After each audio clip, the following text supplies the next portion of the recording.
Hurmatli o'rtoqlar, mana sizlarga bir bronxialniy astma to'g'risida ozgina nima beray. Bronxialniy astma kasalligi bilan ko'p chalinganlar mana nafas qisish bilan ko'p keladi mani oldimga.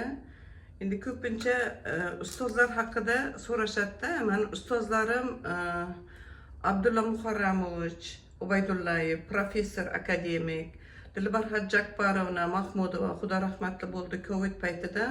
Ular o'shalar mani ustozlarim. Abduqodir Kojina centrdan dotsent, bular Abdurashidov, bular mani ustozlarim hisoblanadi. Toshkentda o'shalardan malaka oshirganman.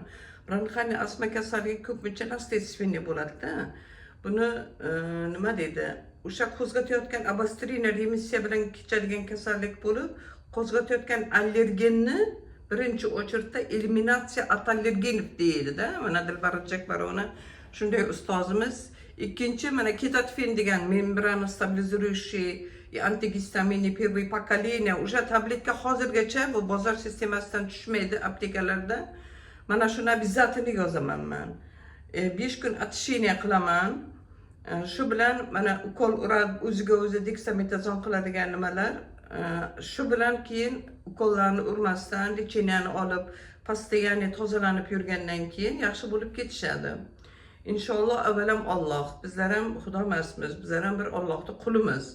Qo'ldan kelgancha o'sha sostoyaniyadan nechta bir odamni chiqarib olganman, bronxialniy astma bilan kelgan nimalardan. Ben antibiotik, gormonni yaxshi ko'rmayman. Shu dorilarni, preparatlardan antibiotik, gormon iloji boricha qo'llamayman kasallarimda. Dezintoksikatsionni, pitательный kokteyllar bilan davolayman.